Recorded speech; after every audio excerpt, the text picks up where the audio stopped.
Abonnez-vous à Exemple TV et n'oubliez pas de liker la vidéo et d'activer la cloche de notification. Voilà, c'est parti. 2016, tu as une attention à l'élection. En 2017, même il y a prolongement, il y a M. Kabila. 2018, même pour l'élection, atmosphère, température, il y a population, ils allaient qui bien te. Mais tu as 2020, tu fêtais bien. Mais ce que autant que l'eau il y a 21h, vu que tu as coupé rare na butu. Cop né à la rare na butu. Moi terrasse na banda corona banda bavance dans 5 mois. Si biso baterrestre to nyokwami 5 mois de chômage. Toteka cachette tondo koteka te. Surtout biso aso oteka ba okanga ma milangi, bakangi masanga, bakangi na bato bakilia ba okende na kalufungula. Na minute biso oteka asute. Siko to bandika mo ko bandaka ba activité ngo ba yesu nango. Batika biso po fufuta ndako. Loge bela pona corona tozomona bango te. O ka malade eza kuna na mboka na po biso ana Kongo malade ya ezali te. O to te bakashine to sala be tozomona biso malade mona mboka o te. Donc makambo to bakashine to batika na biso to batika na bango po tozomona biso malade na mboka na biso eza te. Mboka na biso Kongo eza nango bien malade ya ezali. Ba geste barrière toujours respecté te avant likambo koma na se e bandaka likolo. Bango mona nous faisons plus jour lundi tant azaki na assemblée nationale kuna pa du peuple. Nous na salle wana bazaki na banini te na ba cash nete. Exemple TV qui toque, rien à dire. Abonnez-vous massivement sur Exemple TV. Batou bolinga nada, encore comme il y a 100 périques boy. Faut vous s'abonner. Vous s'abonner à Exemple TV. Ça Exemple TV. Babi vous s'abonner belé à la chaîne YouTube. Exemple TV qui toque, rien à dire. Il y a un exemple à suivre, cette fois-ci Exemple TV. Si on voyait exemplaire en autres, non, il y a s'abonner. Exemple télévision, c'est vraiment un exemple à suivre. Il n'y a pas de polémique, il n'y a pas de conneries, il n'y a pas de... C'est vraiment... Il y a dans la lignée, il y a dans la nzela.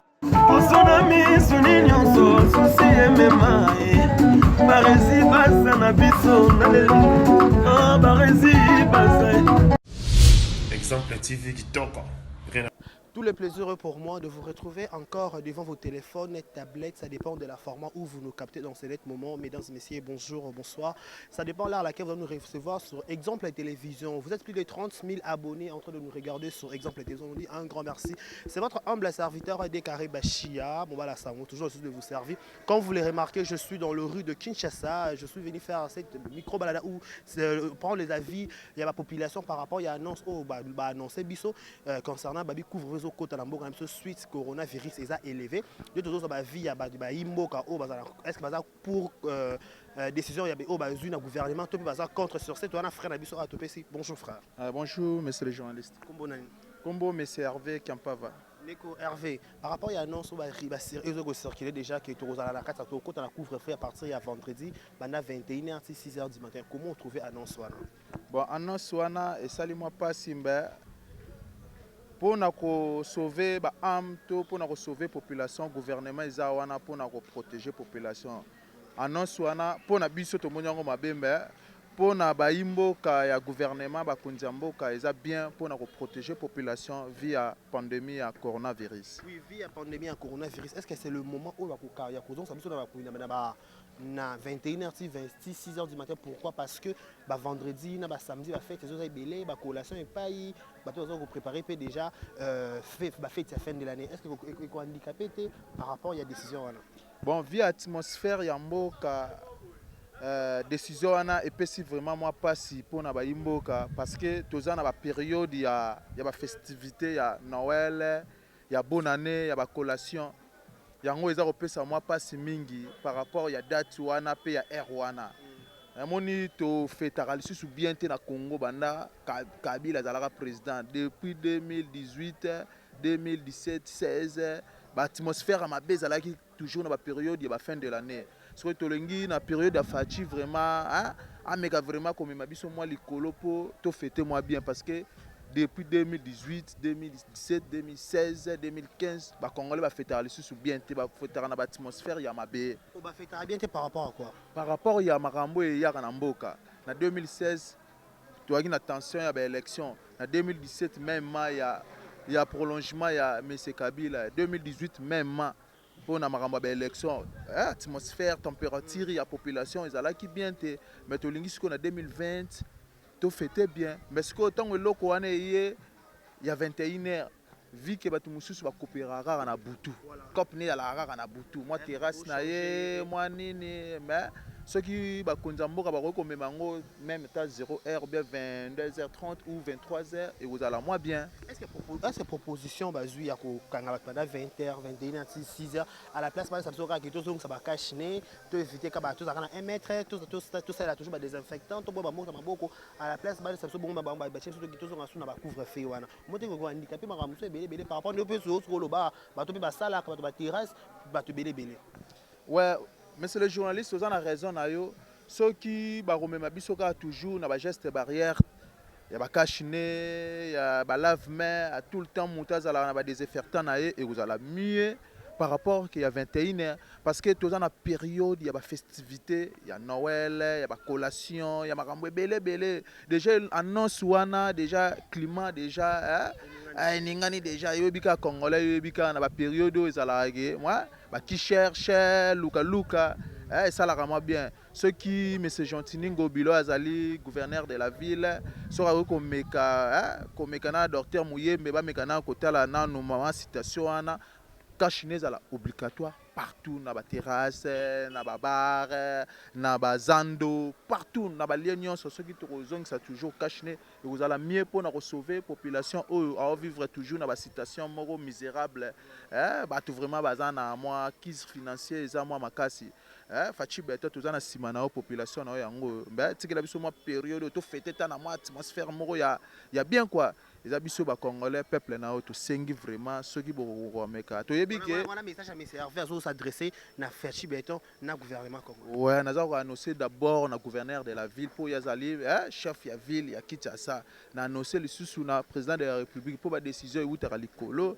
et kita bon na ko se comprendre peut comprendre que problème wana iko za la moi problème politique mais biso to boko politiser makambo nyonso to sengi kaka ke na monsieur Chantini ameko longola biso moi R wana ya 21h sera ko changota 0h bien 23h et ko za la mieux parce que déjà R wana to ki na ba R tardif mais sera changota ba 0h et ko za la mieux bato ba organiser déjà ba fête ba pesa ki ba invitation bato bazala ba collation epai bato bazala ba makambo ebele po période ya décembre ezali période oyo ezala benda ba festivité makasi kati na mboka na biso vraiment mais c'est les journalistes na mais avant to kabano to okino ba course question photo mo circuler sur les réseaux sociaux ba tché ezaki photo bikubi siko ba longol bikubi ba dessiné président na biso ba bi ke na photo ne ba illustrer wana et ke bazo Congo ezo landa France na papa est-ce que babi tout biso to landa ka au France ça on biso to sala est-ce que ça vrai ou tout ça faux te wana ezali faux pour Congo ezali ya ba congolais Congo ezali ya biso bana mboka Congo ya Simo Kimbangu Congo ya Fachi Beton toko landa France te mais vu que ya pandémie o ezali pandémie moko eza occupé te ezali pandémie moko mondiale ça veut dire que toucher couche nyonso ya société nyonso bakonza mboka baza wana justement mpona koluka ko garantir population na bango po président de la république aza lokola garant de la nation soki azali komona eloko moko kokoya mabe il faut prévenir déjà po soki lobi baretombe ya mabe ekomi kokoma na population na ye baliwa banini ekozala mabe makasi décision bakonza mboka tokoki koboya yango te me tome ameka koregle yango mwa vu ke ya population na ye tokoki kolanda France te tokolanda mpe bikubi te mpo oyo eza Congo Congo eza ya ba congolais ya Simo Kimbangu Congo ya Fachi Beton c'est ça. Merci papa. Merci monsieur le journaliste. Bonne journée plutôt. Merci pareillement. Voilà, tu comptes que vous avez avis à Bandeko Nabiso par rapport à la décision au Konzambo Kazuya lobby 21h couvre-feu. Les ongi non senga naji, tu me retambola tous va sous comme ça. Tout servi, bateau balanabiso. On a exemple la télévision, vous avez plus de 30 000 abonnés en train de le regarder de partout dans le monde. Je vous dis un grand merci. La décision a été prise que à partir de 21h couvre-feu et côté tout le monde à partir de Kota Nanda, Kota Nanda, 6h du matin. Tout ça va tout après de raison toujours pour la continuité. Voilà, nous sommes toujours là pour vous servir. Toujours temps pour la vie congolais, par rapport à la décision il y a déjà à partir de vendredi, tout le monde en a à partir à 21h, 6h du matin. Suite à coronavirus, par rapport à la terrasse, responsable de la terrasse m'a expliqué par rapport à la décision est-ce que c'est pour décision tout est contre pourquoi c'est contre pourquoi. Bonjour madame. Bonjour papa. Bonjour. Maman Cheda. Maman Cheda, tu es en plein service. Vous êtes responsable ici ou non? Maman, par rapport à la décision déjà par rapport à vendredi, le 21h, tout le monde a attendu que le coronavirus est élevé. Au moins décision papa, pour nini biso ba Congolais to nyokolaka biso ba Congolais. Maladi wana eza wapi? Balakisa biso no quel hôpital maladi wana ezali. Siko 21h ande maladi bana 21h. Pour la 21h de maladi ozali ekomata to ngo komata na 21h. Biso ba terrasse to se retrouvera à partir de 20h. 18h, 19h, Moutassisi Moussala, aïe se reposer 21h, tu m'as dit activité. Si comme bango 21h, bah couvre-feu. Donc couvre-feu en go oyoana. Oh bah ça 21h, bah pexi bah des classes. Bah na biso to quand 21h, tu refuta ba loyer, tu refuta ba na misala, ce que tu refus frender nini. Dès que ça le bandango bah qui yango bandi quand 21h. Vraiment tu as déçu. Tu as déçu dans beaucoup de habiter. Donc décembre, oh bah tu se retrouver kata. Pour venir sur la terrasse, dans le mois de décembre, tu se retrouves à Noël, bonne année. Si tu as 21h, par rapport à quoi? C'est parce que l'hôpital est allé, tout le monde a bangoté, banda corona, banda, tout le monde a maladie. Tu évites quel temps où est wapi, wapi, dans l'hôpital, il y a des bango. Vraiment, ils ont la Congolais. Tu dois toujours respecter tes gestes barrières, cacher tu utilises en ressoute, un mètre. Tu malade yango eza wapi papa bino soki a France esali couvre-feu bolandi soki Brazza basali couvre-feu bolandi donc bokomaka bilanda ezalaka te biso 21h ekosimba te ekosimba nango te mpona 21h biso fo tobanda sikoyo nde koteka sikoyo maladi oyo ebandaka na butu na 21h na ntongo bo nde ezalaka te ka na butu esimba te en tout cas barevoir ka wana surtout ça peut pas net bato fai babala bato ba collation ma programme ezaki ebele na week-end balokuta makasi esimba te mpo bato ba collation kala te bazokole bana bakokola deja bana kala te bafete ya banoel ezali donc opekisa mona kobima te fin de l'année yango donc batika biso to batika peuple vivre batika kosala boye moni nde baonyokola peuple boye bazonyokola nde peuple bango baza na bango bien mais biso to vivre par jour. To vivre. Et tout le monde banganda vous avez handicapé par rapport au bébé badaka kota mingi 21 des commerce bandaka. Oui, biso dans l'après-midi ezara butu kutu. Pona moi boye mutu to azana musala. Soit si musala 19 etaka longwa tam sous ville aka ti côté ya ba cité, moi ba transport wana. Et là rappelle moi temps moi 20h avec se détendre, moi 22h 23h 0h 1h kotinda kunai. Si ko ba kati ya biso heure à 21h, kaka 21h de coroner zali. Quand à 21h, batika peut respecter même so ba cacher na biso na ba geste barrière 1 mètre peut-être ba pousse à air to respecter te bango ba longola na ni na bango ya couvre-feu vendredi wana pour atabino moko ba transport na passe par exemple faut vendre na bandal ou ta lemba ou ça activité na bandal ba demi terrain comment ba transport eza passe pour longo tati okoma victoire faut futa okoma awa sayo suka au moins taxima bando suka sayo suka première riz pour koma tilemba ernin donc ozomo te que bon bati biso ba transport ko bando biso avant oza permanent que mutu nyonso akomanda kuna attend pour la minute au transport pesa passe transport eza passe ti bato bakingasa ba masina so ba uti ville pour comme Marati Massina qui a 500 moussa par exemple 19h. Oui que ndela de bon moi pour comme Massina combien de temps pour comment donc batika bato ba vanda ba longa la mesure à 21h on batika corona to moni yango pete parce que ça malobi comment ba to ka bwana déjà lobi que ba la biso bato ba ku fara corona za te bona yo pona na ba hôpital yo ndima corona ezate ndima la ngate papa ponga bana avana kufela ngata mutu mota za corona même nièce même koko même leki même noko ata kota voisine nga ata kota baninga nyonso na mona nanu te moninga nga mboka benga lobio ya so kufila corona na mona te na yoka pete ata na voisine ata na kuna ata na coin na mona na ngai te pe na yebi ta esika bazalaka te balakisa biso esika baza bainterne bato ya corona bango yeyo tomoni na bapoto kuna baotia balia bacorona bato baza na corona baza place moko oyo batie bango biso tomoni bango tokondima banda corona ebanda bafandisa donc 5 mois so biso baterrestre tonyokwami 5 mois ya chômage toteka cachete tondo koteka te surtout biso aso oteki baye okanga o milangi bakangi o masanga bakangi o na bato baklia baokende na kalufungula na minute biso oteka asu te sikoyo tobandi kaka mwa kobandaka baactivité yango bayesu nango batika biso po futa ndako loger akondima te kotekaki bien te ye suka sanza na ye mbongo mwe biloko ya boye leta le réseau bamesure ya boye babanda na balogere biso ozwi bato ozwi boye bino balogere bopatiente nde tozwi boye soki le client soki locataire afuti yo mwa retard kotungisa ye te mais biso les 5 il faut logere ayebaki naoteka te mbongo na ye moto atravaka mpa na yo naoteka te mbongo na ye sikoyo wana bazonyokola kaka biso oza na bana wana bato batangaka oza sikoyo lelo moto akoma sheke na balabala bakulu na baza so moto akobi ndumba na balabala bandumba baza ebele batika konyokola pepe. Voilà, ma message européen, ça doit proposer par rapport à mes 0 bazui il y a 21h. Balongola kaka biso 21h on a pe kosimba te ekosimba te so biso bato terrasse to bandaka de koteka na ba 20h wana ti on se kolinga okango kangi pe makambo ya batransport toza na batransport te ou bien gouverneur atia babisi ya ofele ya leta oyo okemoni 19h30 obimi mbangu okezwa ya transport ofele mpo koma ndako avant mais soki ke neti toza na babisi te toza na donc transport chauffeur akomi motema mabe tout décembre akoma kotiaka bademi terrain. Voilà, merci madame. Merci. Voilà, toi continue dans la vie, il y a bandeko na biso au bazar, tout à fait chef. Voilà, toi quand on a toujours la vie par rapport à la décision au parc Bakongo, ça vraiment fâché c'est pas la décision de la décision maman bonjour madame. Bonjour papa. Ma Sandrine. Ma Sandrine par rapport à la décision au Mokonzambo Kazui, au Barozwa Babi, il va partir à 21h, tout le monde en d'accord. Si 6h couvre-feu et bande vendredi, au moins décision de. Bon, décision Mokonzambo Kazui, c'est pas la décision, c'est pas longolango.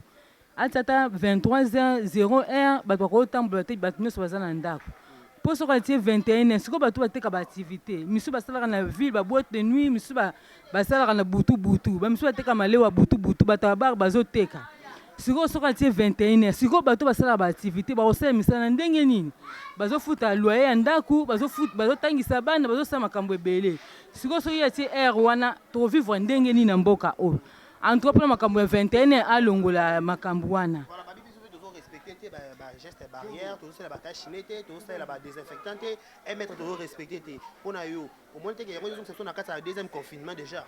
Bon, pour na makambo ya corona ngo toujours kaka corona mais pour na biso na Congo wa maladie wana ezate. Po to moni hôpital moko te bata corona batie bango kuna unique bazobela pour na corona toujours mona bango te. Oh quand malade neza kuna na mboka na po biso ana Congo malade ya nezalité. Oh to te bakashine to sala beto zo mona biso malade mona mboka o te. Donc makambo to bakashine to batika na biso to batika na bango po to zo mona biso malade na mboka na biso ezate mboka na biso Congo ezana ngo bien malade ya nezalité. En plus ba lobi comme 21h 21h babi mona mutu nyoso na ndako bakanyo libanda na 21h au foot amende. Est-ce que ça a sens? Bato basala misana butu bon suka na activité na bango. Bon, ils ont des passes. Pour les biso congolais, bazanga mingi matata. Ero ba batie 21 so congolais za ndako. Eko simba te pour congolais bazaka matata makasi. Eko simba te. Soki ba rotata 01 23h congolais nyoso za ndako wana nde mususu. Po bata ba activité bata bazoteka bata misala bata ba bar et simba te. Ba week-end pour ezaka passe. Pour ba coller batu ba marier pe ba bala ka samedi pour ma bala sala mesala maka toujours na butu. Sikoyo atie 21 tous en ndako to suka ndenge ni. En trois décisions même Mokonzambo kana biso atie alongola ngo pona proposer une européenne ça bango kasi. Bon, nga proposition na pesi boy. Sora kontata ou bien 23h 0h na nyosa congolais za ndako wana nde mususu. Ou bien ka décision to moli biso na Congo ke simba te alongola ngo. Voilà, et simba te alongola décision na po ba congolais na biso bazaka mingi teti. Bato ba fête bazali, bato ba collation bazali, ba marié chaque samedi, libelle sala marana butu, ba na collation, nyonso to se plera na butu. Maman bato zo teka na bar awa, azo futa loyer batu, azo tangisa bana, azo lesa bana siko 21h. Bato bateka ka butu, au moins laisser la passe et simba te. En tout cas, mesure entière pour na mboka na biso Congo pour na décision nana et simba te. Merci madame.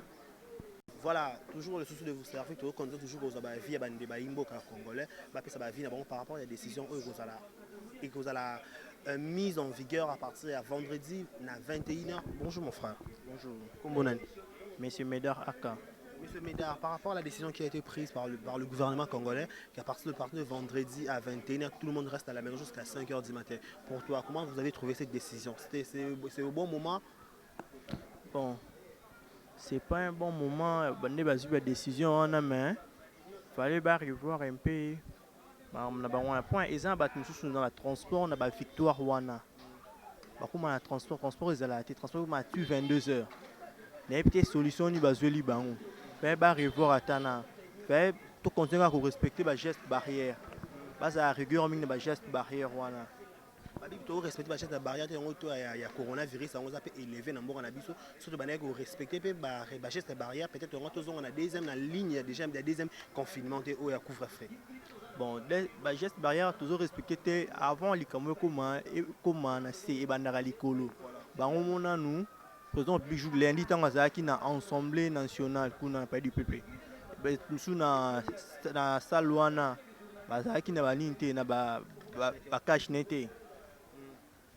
si président à côté cabinet tout monde côté à ce rôle ma beau côté parce que ti azo côté ti aïe à côté à keti na grande salle OK à salle congrès sili abimi à tiko soko ma beau côté yé mona nous abandi ngona nous ce que bob surtout respecter ndengeni dans des choses fait l'école ce qui peut présenter un exemplaire par rapport à congrès ça là qui fait à la geste barrière fallait exiger mutunyo sur na salle wana aza na nini na kashne Yemo à ce qu'on m'a beaucoup côté. Comment nous on va respecter ça? Policier coup d'oiseau kangaza na ngote. Ken? Comme machine de policier surtout ba moment ba fait so ba ngomona na bonte ko comme aka ba monyo na cash nete ba monyo 21 na to 22h libana ba kangio ba te ba tupe misala ba zonga ba 22h ba tu ba zonga ba 23h. Net ngai na travaillera na parc de travail l'antele. Biso ça musala ora to koma victoire 21h 22h na ba embouteillage ya changwana. Mais tu éviter solution ni bozo la biso. Nous embouteillage peut comme 23h zo comme victoire. Si ko o kuma kuna ndengeni o kuma ndakuna erana wala zo kamba societe. Tu peux milaler les kana musala pour nous zonga lob na tango. Tango la musala sko bambeto ezate. Voilà. Bambeto ezate. Biloko mususu kolia nyonso wana e obakisa entreprise sous charge. Voilà, tout par rapport à la décision au Bazu, on a conseil, ça te fait proposition, il y a proposer dans le gouvernement congolais.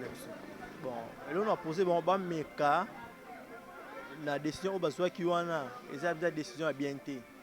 Ba méca na nous pour revoir bali na bango, ba méca revoir ba décision na bango, ba ça ne rigueur mi na ba geste barrière.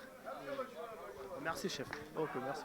D'accord, donc on est toujours dans la vie à Batou. Après on va retourner pour ça à vie à Bamboka. D'accord.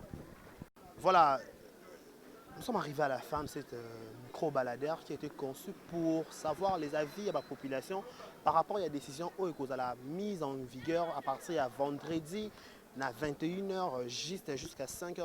On a dit que tout le monde reste à la maison pour respecter la décision au chef de l'État, que tout le monde reste à la maison. 21h, on reste à la maison jusqu'à 5h du matin, pas de sortie parce que sur le coup Libanda, on fout à amende, ils ont vraiment élevé. C'est dit à quoi? C'est dit parce que remarquer selon l'enquête, c'est espère le coronavirus, remarquer que le coronavirus c'est ça élevé dans le cannabis. Sur ce, pour éviter la propagation, pour éviter la maladie et se propulser dans le cannabis, tu peux contaminer la maladie.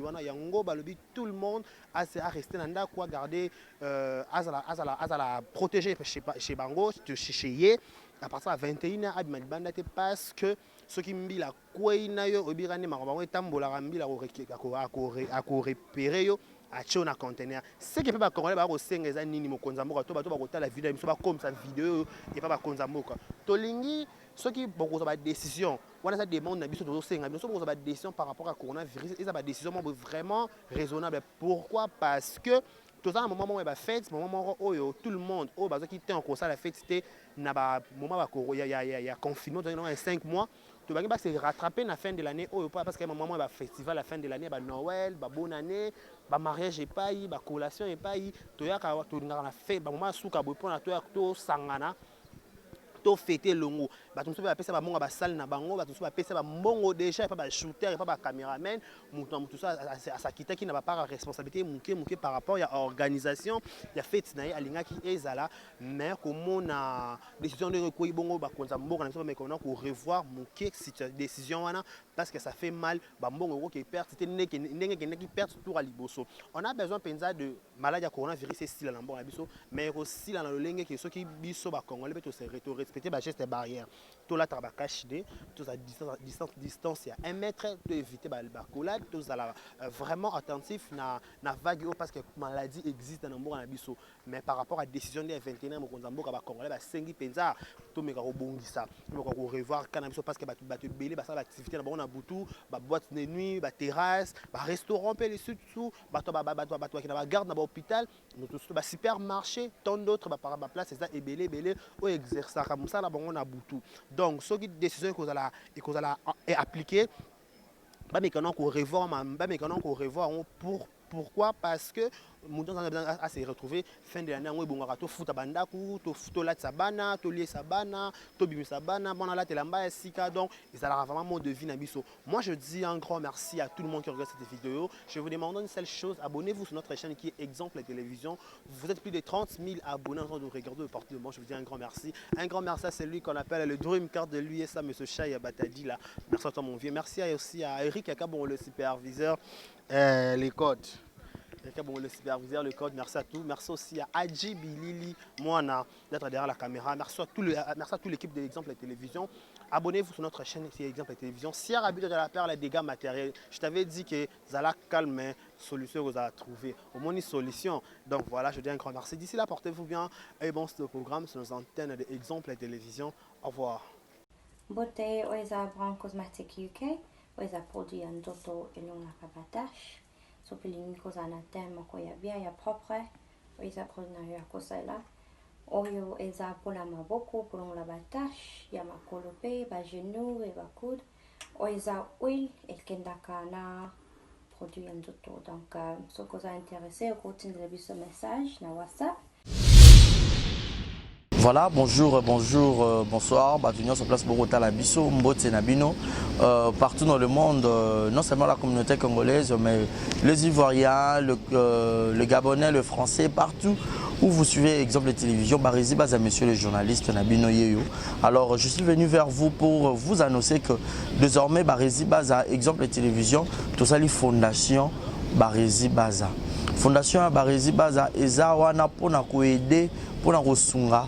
Bato nyonso bazana ba problème bao nyonso bazana ba problème ezala ba problème oyo ko toucher peut-être social bazanga ya kolia bazanga ya komela nzamba tout nsi motema nanga ya mukie oyo to kubanda kozo to banda ko kabola yango na ba orphelin na bana bitike na ba parents oyo ba comme déjà na ba âge avancé au beta batika bango na ba veuve en fait ba vieillard ba veuve et tout to banda kabola na bango yo muto kozala toucher o banda otala biso. Vous avez besoin de contribuer à pas 100 fois parce que la Bible nous dit celui qui donne aux pauvres prête à Dieu. Alors sur un Dev Sanzambe, bon mais on a oyo zora to moi muki oyo zoro kabula ngona bango alors to bando que rememela ya bango parce que ah exemple la télévision les appenda exemple donc to zawana pour na ONG na biso auto lancer yango accompagné avec Yannick Chamba qui est mon sponsor, qui est mon boss, qui est notre zapenda touché dans les camarades Barizi. Pourquoi pas 100 francs on a peine à Zorato Kabola, on a banabiti qui est orphelin, to bando kita to bando ça la descente. Alors numéro na biso za affiché wana yom tozo ta la biso, ozana lamba, ozana carton bando tinda ba père ba chaussures ya bana ya ba âge nyonso osangisi kaka to bando memela bango et pas na biso za en toute sincérité. Tout ça, mais c'est une question de conviction, une question, il y a motema donc de tout ça touché, accompagné de Yannick Chambawa, que Barizi Bazana contribué à la vision pour que tout aider les orphelins. Donc, Moututo Kota la biso, on a besoin d'aider les orphelins, pour hésiter à bien biso, adresse à Kitoko Yangoyo, Exemple Télévision. Merci, merci, merci, Fondation Yabino Yangwana, merci beaucoup. Voilà. Yassika Eye, exemple de télévision et Boti Barési Baza TV. Merci beaucoup à tous nos abonnés. Merci beaucoup à Fanatiko Bolingangaï. Barési Baza TV. Donc Bébé TV. Ils ont rien que pour la production de vos artistes comédiens. Kuna Bouandozo Kakaba film congolais. Monsieur le producteur Mathieu nga Barési Baza ya bino mopandi sango ya solo na salé bino Barési Baza TV. Maman, papa, yaya, leki partout dans le monde. Oh c'est plein na savoir-faire en angai. Oh lingara musalo na sala rapona bino. Kende na YouTube, beta Barési Baza TV. Place par comme s'abonner en rouge au cliquer qu'atteint au moins la cloche moko ya notification ngonga moko ya mopandi ya s'abonner. Au cliquer on finit na toutes. Bon nous on gag. Ba télé-réalité, il y a l'artiste. Ba vie réelle, il y a l'artiste.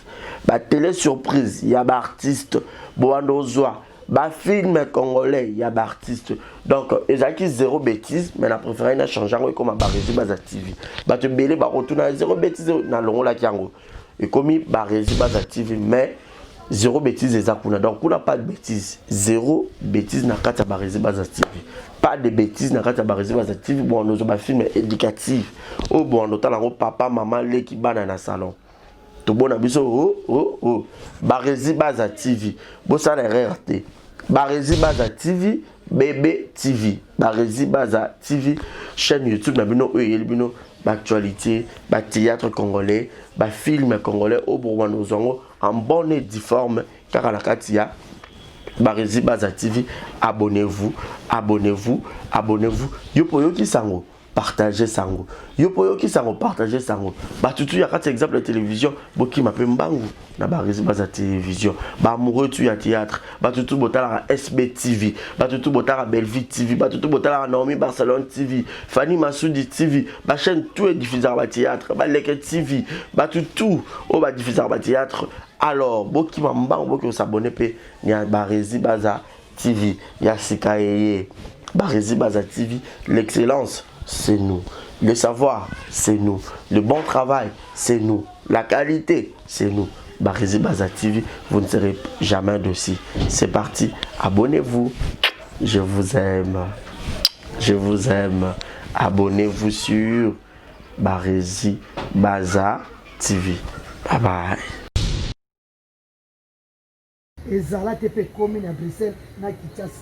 Ceux qui transfèrent de l'argent régulièrement vers la RDC, il y a une nouvelle agence faite par notre sœur congolaise qui voit déjà le jour pour envoyer de l'argent en direct directement vers Kinshasa et c'est 24 heures sur 24.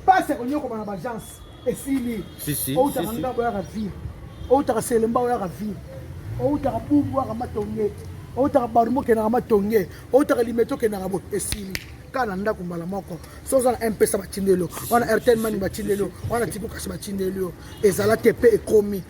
Pour ça il faut contacter l'agence SMS de la sœur Sévérine Munchua Sevastro. Yaka Europe na Kinshasa. Agence de transfert ya sir à domicile batikelo pa na ndako ebimelo pa na téléphone. Maman Sévérine Moussou, c'est Vassro, Assisi Masolo, yo benga numéro na pension en Belgique, partout en Europe, au benga 0032 48 344 22 51. Yo benga kaka, maman na biloka passe avant ni monge bibélé na téléphone. Vous allez sur son Facebook et vous allez poser toutes les questions que vous voulez, vous aurez toutes les informations qu'il faut sur l'agence SMS. Allez, check. Yo benga kaka numéro ana. Merci Nayo, maman c'est Vassro, c'est véritable vrai chéri. Monsieur Wagnan, maman na bébé, ana tante, ya omenga batu mbongo. Asa wana kutute, awana Kinshasa kaka, numéro eza moko, au pesi kuna. Bengi 00240 3 code Mboka, RDC 89 031 62 86 batine le mbo ezala tepe komi taranga kisi njoka kaka na ndimi on a sina swaki quoi. Merci beaucoup, je vous aime tous, confiance kaka benga numéro ana agence Yassir. Merci, thank you. Coucou mes yaya, mes mamans, mes papas, baya mes bali, baya basi, binonios, ba gros bisous na bino. Je vous invite de vous abonner massivement à la chaîne Nanga YouTube Queen Joy B Official. Donc na Queen Joy B Official, toko le belanios et surtout mingi nos stars congolais quoi, nos artistes, nos actrices, nos acteurs, il est temps de valoriser notre culture. Donc malgré que mon français donc je vous invite de vous abonner, vous ne serez pas ici. Donc quand même je pense que ça lit bien en français. Donc s'abonner à Kaka. Donc bisous na bino. Exemple TV qui toque, rien à dire. Et abonnez-vous massivement sur Exemple TV. Batou bolinga nada, encore comme il y a 100 périques, il faut vous s'abonner. Vous s'abonner à Exemple TV. C'est Exemple TV. Vous s'abonner à la chaîne YouTube. Exemple TV qui toque, rien à dire. Il y a un exemple à suivre, cette fois-ci Exemple TV. Si on voit exemplaire en autres, il y a s'abonner. Exemple télévision, c'est vraiment un exemple à suivre. Il n'y a pas de polémique, il n'y a pas de conneries, il n'y a pas de... C'est vraiment... Il y a dans la lignée, il y a dans la nzela.